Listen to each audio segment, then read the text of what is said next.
Halo anak-anak kelas 6 semuanya, kita melanjutkan pelajaran kita hari ini pada pertemuan yang ke-9 pendidikan agama Kristen ataupun ruang jarak jauh. Anak-anak semuanya, sebelum kita melanjutkan pelajaran kita, Bapak mengajak kalian untuk berdoa bersama. Tuhan Yesus yang baik, terima kasih atas pertolongan Tuhan, kesehatan daripada Tuhan kepada kami. Tuhan, biar kiranya apapun yang kami boleh pelajari hari ini, itu boleh kami mengerti dengan baik dan kami boleh lakukan di dalam kehidupan kami. Dan Yesus, kami anak-anak kelas 6 berjanji akan menjadi anak-anak yang mau mendengar Allah dan taat kepada Allah saja. Terima kasih ya Tuhan, hanya di dalam nama Tuhan Yesus kami berdoa. Amin. Anak-anak, kita akan melanjutkan pelajaran kita hari ini ya pada pertemuan yang ke-9 dalam pelajaran ya yang keempat ya. Bacalah dan temukanlah. Apa yang akan kita baca dan apa yang akan kita temukan ini menjadi sesuatu yang sangat penting untuk kita mengerti. Tetapi kita melihat dulu pendahuluan daripada pembelajaran kita. Yang pertama, manfaat membaca Alkitab. Seorang kakek hidup di sebuah perkebunan di suatu pegunungan sebelah timur negara bagian dari Kentucky, Amerika Serikat. Dengan cucu lelakinya yang masih muda, setiap pagi kakek bangun lebih awal dan membaca Alkitab di meja makan di dapurnya. Cucu lelakinya ingin sekali menjadi seperti kakeknya dan mencoba menirunya. Ya, suatu hari sang cucu bertanya, "Kakek, aku mau mencoba untuk membaca Alkitab, ya, seperti yang kakek lakukan, tetapi aku tidak memahaminya. Dan apa yang aku pahami, aku lupa secepat aku menutup buku. Apa sih kebaikan dari membaca Alkitab?" Dengan tenang sang kakek mengambil keranjang tempat arang, memutar sambil melobanginya keranjang arang tersebut dan menjawab, "Bawa keranjang ini ke sungai dan bawa kemari lagi penuh dengan air." Sang cucu melakukan seperti yang diperintahkan kakek itu, tetapi semua air habis menetes sebelum tiba di depan rumahnya. Kakek tertawa dan berkata, "Lain kali kamu harus melakukannya lebih cepat lagi." Maka ia menyuruh cucunya kembali ke sungai dengan keranjang tersebut untuk mencoba lagi. Sang cucu berlari secepat mungkin, tetapi tetap lagi-lagi keranjangnya kosong sebelum ia tiba di depan rumah. Dengan terengah-engah ia berkata kepada kakeknya bahwa mustahil membawa air sungai dengan keranjang yang sudah dilubang. Maka sang cucu mengambil ember sebagai penggantinya. Sang kakek berkata, "Aku tidak mau ember itu. Aku hanya mau keranjang orang itu. Ayolah, usaha kamu kurang cukup," kata sang kakek sambil pergi keluar pintu untuk mengamati usaha cucu laki-lakinya. Cucunya yakin sekali bahwa hal itu mustahil, tetapi ia tetap ingin mencoba dan menunjukkan kepada kakeknya. Tetapi sekalipun ia berlari secepat-cepat, air tetap bocor sebelum ia sampai ke rumah. Sekali lagi sang cucu mengambil air ke dalam sungai dan berlari sekuat tenaga menghampiri kakek, tetapi tetap saja airnya tidak ada yang ketinggalan. Sambil terengah-engah ia berkata, "Lihat kek, percuma. Jadi kamu pikir percuma?" kata kakek. Kemudian kakek berkata lagi, "Lihatlah keranjangnya." Sang cucu menuruti kata kakeknya dan melihat ke dalam keranjangnya itu. Dan untuk pertama kalinya ia menyadari bahwa keranjang itu sekarang berbeda. Keranjang itu telah berubah jadi keranjang orang yang tua, ya. Keranjang arang yang tua dan kotor menjadi keranjang yang bersih di luar dan di dalam. Lalu kakeknya berkata, "Cucuku, inilah sebuah kisah atau kiasan sederhana tentang apa yang terjadi jika kamu rajin membaca Alkitab. Kamu mungkin tidak bisa memahami langsung pada saat itu atau mengingat segalanya, tetapi jika kamu membacanya dengan tekun dan berkesinambungan, kamu akan berubah dan menjadi orang yang berbeda dari sebelumnya. Itu adalah karunia Allah yang dapat kamu temukan dan dapat kamu rasakan." Anak-anak sekalian, ya, sering kita tidak memahami ya apa gunanya membaca Alkitab. Dan sering sekali kita lupa, ya, sering sekali kita lupa untuk mengerti, ya, mengapa kita harus membaca Alkitab. Mengapa Alkitab itu penting bagi kehidupan kita? Ada apa dengan Alkitab? Dan hari ini Bapak akan memberitahukan kepada kita bahwa Alkitab merupakan ya, sentral atau pusat dari kehidupan manusia. Mengapa Alkitab merupakan pusat ataupun sentral dalam kehidupan manusia? Ya, kita akan belajar mengapa. Ya. Mengapa Alkitab menjadi begitu penting dalam kehidupan manusia? Mengapa Alkitab kita harus baca setiap hari? Mengapa Alkitab menjadi sesuatu yang sangat penting, ya, sebagai penunjuk arah, pelita bagi kaki kita? Ya. Mengapa? Ada apa dengan Alkitab? Kita akan melihat anak-anak hari ini, ya. Coba kita perhatikan semuanya. Bapak akan tampilkan, ya. Ini dia, Bapak tampilkan ya.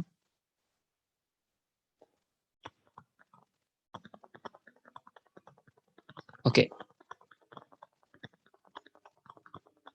Ini dia. Mengapa Alkitab? Mengapa Alkitab itu harus didalami, harus diselidiki? Ya, mengapa Alkitab itu menjadi sangat penting dalam kehidupan kita? Ya, ini dia Bapak akan memberikan penjelasan mengapa Alkitab sangat penting dalam kehidupan kita. Yang pertama, Matius pasal 4 ayat yang keempat berkata, ada tertulis manusia hidup bukan dari roti saja, tetapi dari setiap firman yang keluar dari mulut Allah. Artinya, manusia itu terdiri dari roh dan daging. Jasmani yakni tubuh kita ini, supaya kita tetap hidup, tubuh kita ini harus diberi makan dan bernapas. Harus kau makan setiap hari, ya. Dan kita juga terdiri dari roh. Maka roh kita ini atau rohani kita, ya, itu harus diberi makan firman Tuhan. Supaya apa? Supaya semakin serupa dengan Allah. Ya, supaya mengikut Allah. Itulah pengertian sederhananya. Bahwa kita manusia terdiri dari daging dan juga ada roh yang tidak kelihatan. Ya. Maka dengan demikian, kehidupan kita melalui Alkitab, ya, kita membaca Alkitab, kita memberi pertumbuhan kepada rohani kita. Jadi bukan hanya makan yang banyak akhirnya tubuh kita besar bukan. Tapi dengan kita makan, membaca Alkitab, ya, maka kehidupan rohani kita atau kelakuan kita akan semakin baik. Mazmur 19 ayat 105, firman-Mu pelita bagi kakiku dan terang bagi jalan. Firman Tuhan itu adalah pelita. Artinya firman Tuhan, pelita itu adalah lampu, ya. Lampu, ya. Jadi firman Tuhan itu akan menerangi langkah-langkah kita. Mengapa dikatakan Alkitab penerang langkah? Karena Alkitab itu adalah firman Tuhan, ya. Maka dengan demikian, ya, firman Tuhan itu menjadi penerang di dalam langkah-langkah kita di dalam kita percaya. Jadi mengapa kita membutuhkan Alkitab? Karena kalau tanpa Alkitab, maka tidak ada penerang di dalam langkah. Ya. Kita akan melangkah di dalam kegelapan. Tetapi dengan firman Tuhan, kita melangkah di dalam terang. Ya. Kemudian anak-anak sekalian, ya, dalam 2 Timotius 3 15-17 dikatakan, ingatlah juga bahwa dari kecil engkau sudah mengenal kitab suci, yakni Alkitab, yang dapat memberi hikmat kepadamu dan menuntun engkau pada keselamatan. Alkitab akan menuntun kita kepada keselamatan. Dan selanjutnya dikatakan, segala tulisan yang diilhamkan Allah memang bermanfaat untuk mengajar, menyatakan kesalahan, memperbaiki kelakuan, mendidik orang dalam kebenaran. Dengan demikian tiap-tiap manusia kepunyaan Allah diperlengkapi untuk setiap perbuatan. Apa dikatakan? Mengapa kita penting membaca Alkitab? Ya, hubungannya dengan kisah nenek yang tua tadi, kakek yang tua itu yang menyuruh cucunya untuk mengambil air dengan keranjang yang sudah bocor. Mengapa kita itu perlu membaca Alkitab? Karena Alkitab itu dikatakan ya bermanfaat untuk mengajar, ya, mengajar kita supaya lebih tahu tentang Allah, menyatakan kesalahan. Alkitablah yang dengan jujur mengatakan ini dosa, ini tidak baik, ini salah. Ya. Terus kemudian memperbaiki kelakuan. Alkitablah yang menuntun kita untuk berbuat dan menuntun kita kepada semua perbuatan baik. Dan Alkitablah yang mendidik kita di dalam kebenaran. Ya. Jadi oleh karena itu, Alkitab itu sangat kita butuhkan dalam kehidupan kita. Membaca Alkitab itu, bergaul dengan Alkitab itu sangat penting dalam kehidupan kita. Roma 12 ayat 2, janganlah kamu menjadi serupa dengan dunia ini, tetapi berubahlah oleh pembaruan budimu, sehingga kamu dapat membedakan manakah kehendak Allah, apa yang baik, yang berkenan kepada Allah, dan yang sempurna. Di mana kita bisa menemukan kehendak Allah? Di mana kita bisa menemukan mana yang baik, mana yang tidak baik? Di mana kita bisa menemukan mana yang berkenan kepada Allah dan tidak berkenan, dan yang sempurna? Alkitab. Jadi kalau seorang anak tidak bergaul dan hidup dengan Alkitab, maka dia akan berpikir, oh itu tidak dosa, oh itu tidak apa-apa dilakukan, ya. Karena tidak tahu, tidak pernah dia baca bahwa itu dilarang oleh Tuhan. Ya. Oh tidak apa-apa, nggak apa-apalah itu dilakukan saja. Padahal Alkitab sudah melarang. Ya. Terus kemudian dengan apakah seorang muda mempertahankan kelakuannya yang bersih? Dengan menjaganya sesuai dengan firman. Jadi anak-anak muda kalian yang beranjak remaja, sekarang banyak sekali kenakalan-kenakalan remaja yang terjadi. Dengan apakah kita bisa tetap mempertahankan kelakuan kita yang bersih? Ya dengan kita itu hidup di hadapan Allah dengan bersih itu, dengan bergaul dengan firman Tuhan. Karena firman Tuhan itu akan senantiasa membersihkan kehidupan kita. Ya, firman Tuhan itu akan senantiasa membersihkan kehidupan kita. Coba perhatikan di sini, Bapak menjelaskan.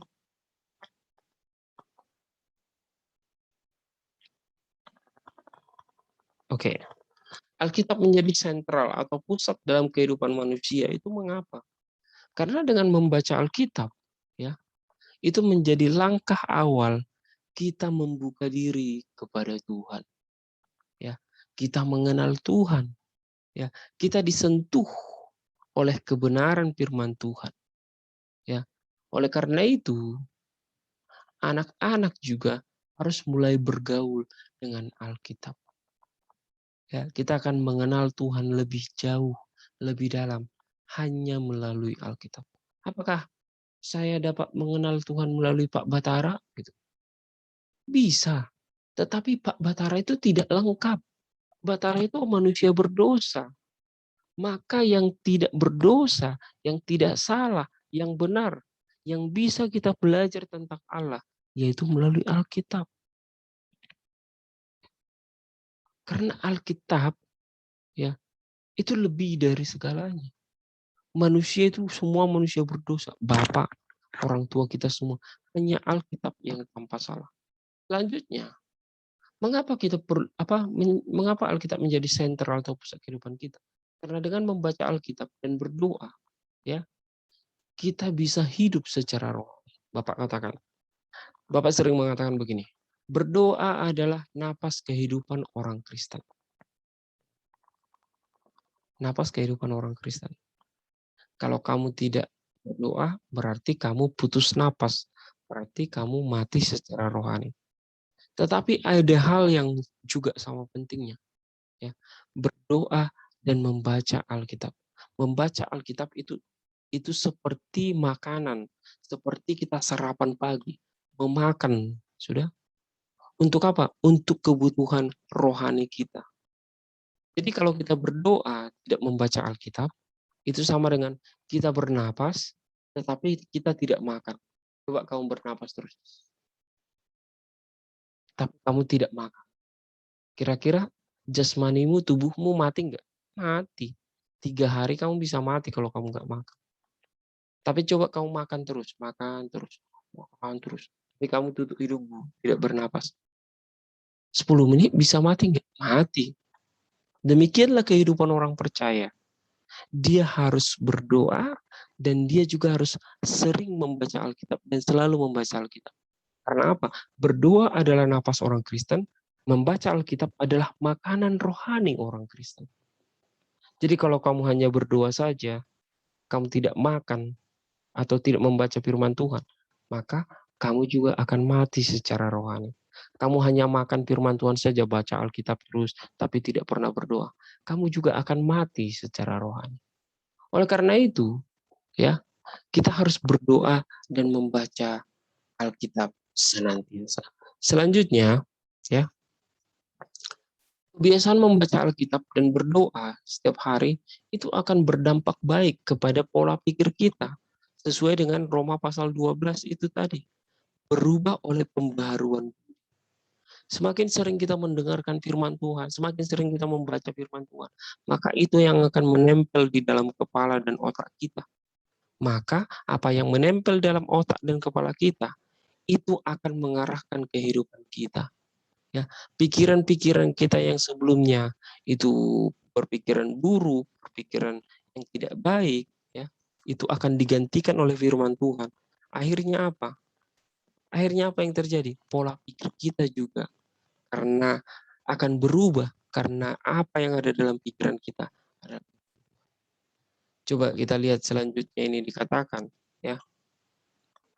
Kalau anak-anak Tuhan atau kita atau kalian anak-anak sering membaca Alkitab, anak-anak Tuhan mulai membiasakan pikirannya diisi dan dibentuk oleh firman Tuhan.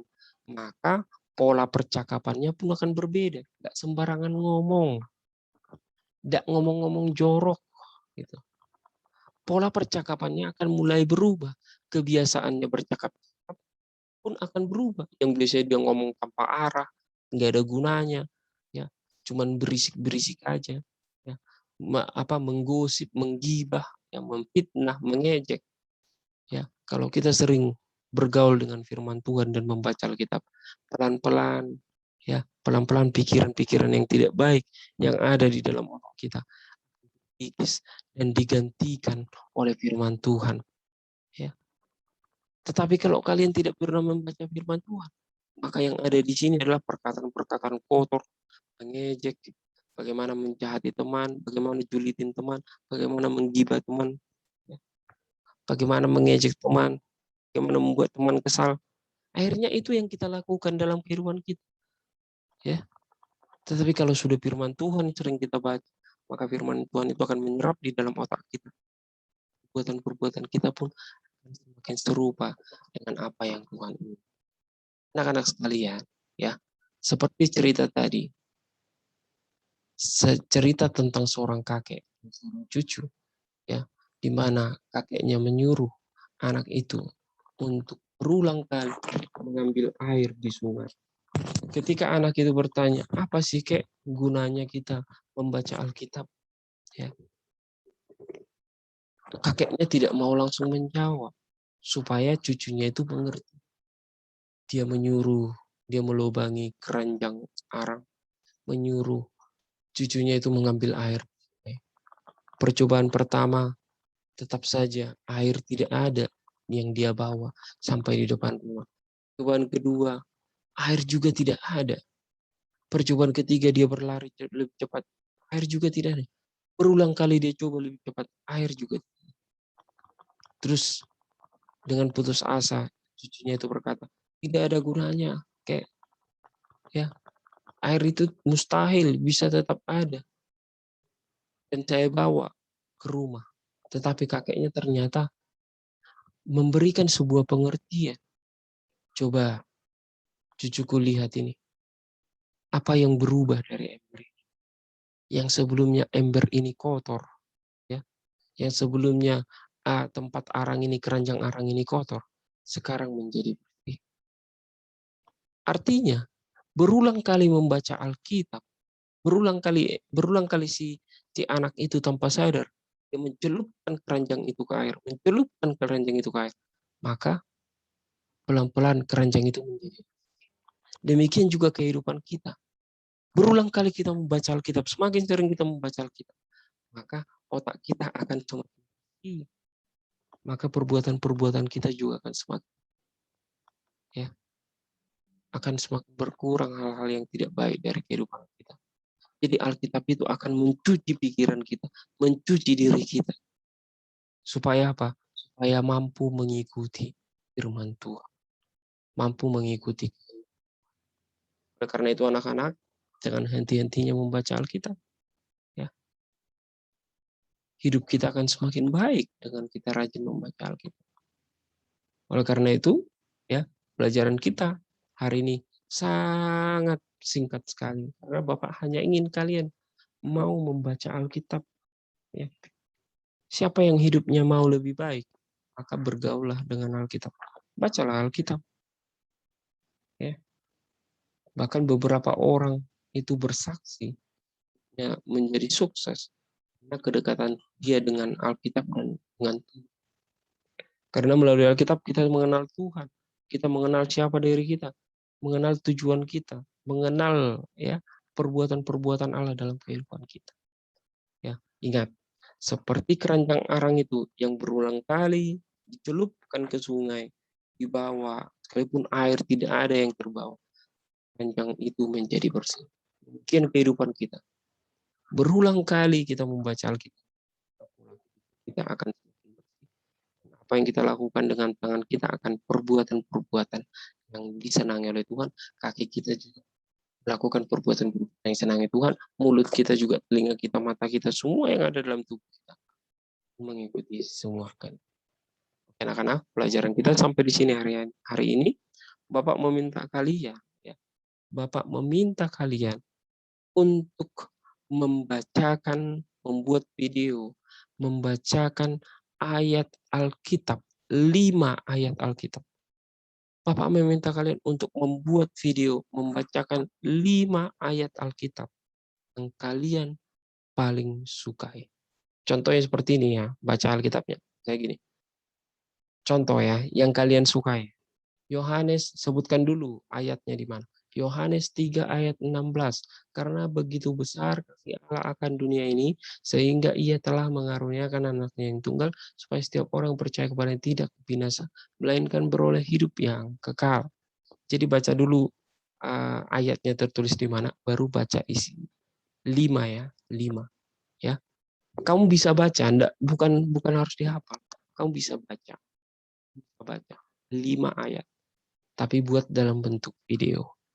Oke? Buat dalam bentuk video kamu membaca 5 ayat yang paling kamu sukai dari Alkitab. Oke anak-anak, sampai di sini pelajaran kita hari ini. Ingat, dengan kamu lebih sering membaca Alkitab, maka hidup kita akan selalu dibersihkan oleh. Mari kita berdoa. Terima kasih Bapa dalam surga, hanya kepadamu kami serahkan seluruh kehidupan kami. Tuhan berkati orang tua kami, guru-guru kami, dan teman-teman. Tuhan jauhkanlah pandemi virus corona ini Tuhan dari bangsa kami, supaya kami boleh melakukan semua kegiatan kami dengan baik ya Tuhan. Terima kasih ya Tuhan Yesus, hanya kepadamu kami serahkan seluruh kehidupan kami. Dalam nama Yesus kami berdoa. Amin. Oke anak-anak, shalom semuanya. Tuhan Yesus memberkati.